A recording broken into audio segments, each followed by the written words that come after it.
सब राष्ट्रीय कवि है, मैं अकेला अंतर्राष्ट्रीय कवि हूँ। राष्ट्रीय कवि इसलिए है कि राष्ट्र की बातें करते हैं, राष्ट्र की समस्या आपके सामने रखते हैं। और अंतर्राष्ट्रीय कवि मैं इसलिए हूँ कि मैं अंतर्राष्ट्रीय समस्या आपके सामने रखता हूँ। और अंतर्राष्ट्रीय समस्या है पत्नी, मैं पत्नी की समस्या आपके सामने रखता हूँ। बात एक बार जोरदार मेरे सम्मान में तालियां वालियां बजाओ साहब। मैं मेरे घर वालों के प्रेशर में आके एक लड़की देखने गया साहब। क्या बात। लड़की मेरे को पसंद आ गई, मैं लड़की को पसंद आ गया, लेकिन साहब लड़की के माता पिता को मैं पसंद नहीं आया। उन्होंने रिश्ते से इनकार कर दिया। उन्होंने कहा साहब कि शादी इस आदमी से नहीं करनी अपने को। मेरे को लड़की पसंद आ गई, मैंने कहा शादी इसी से करनी। मैंने जाते जाते लड़की से कहा कि देख, अगर तुम मेरी नहीं हुई तो मैं तेरे को किसी और की नहीं होने दूंगा। और लड़की ने बड़े मुस्कुरा के कहा, अगर तेरी होगी तो सबकी होने देगा क्या? वाह वाह, क्या बात है। यही बात साहब, उसी लड़की से मेरी शादी हुई साहब। बढ़िया है। अनुमान लगाओ साहब, उसी लड़की से शादी होने के बाद हम घर पे आए। अगले दिन साहब वो चाय का कप हाथ में लेके आई। तो मैंने कहा कि जाने मन, ऐसे चाय को हाथ में लेके नहीं आते। वो मुस्कुराई, शर्माई, लज्जाई, चली गई। अगले दिन चाय को ट्रे में डाल के लेके आ गई और बोली कि चम्मच ला के तू कैसी चाट लोगे। क्या बात है साहब, हमारे पति पत्नी के रिश्ते आपस में बड़े मजबूत है साहब। मैं अगर कपड़े धोता हूँ तो छत पे सुखाने चली जाती है, मैं अगर बर्तन मांजता हूँ तो सीखे में जमा लेती है। मतलब बड़ी अच्छी हमारी महफिल चल रही थी। लेकिन इसके बीच में क्या हुआ साहब कि एक दिन हमारा झगड़ा हो जाता दोनों के।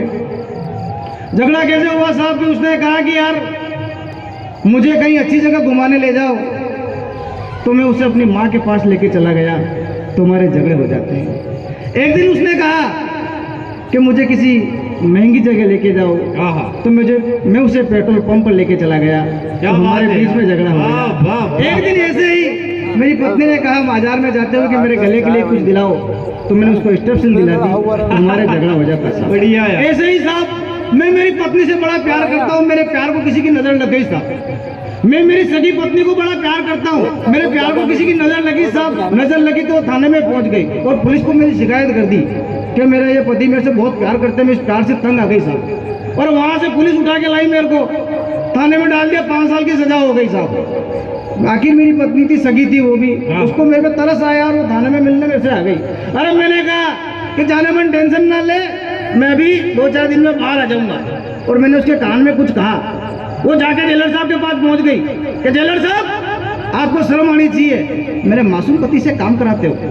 और जेलर साहब ने कहा कोई काम नहीं कराता, तो खाता पीता पट्टा मस्त रहता है। और उसने कहा कि वो तो कह रहा है कि वो सुरंग खोद रहा है जेल में। अरे साहब फिर मेरी तलाशी ली, पता चला कि मैं वाकई में सुरंग खोद रहा था मेरी पत्नी के पास जाने के लिए। साहब मेरे पे वापिस केस चला और मुझे फांसी की सजा हो गई साहब। अब मैं अदालत में कटघरे में खड़ा साहब, और जज साहब ने कहा कि बेटा अंतिम बार किसी से मिलना चाहते हो क्या?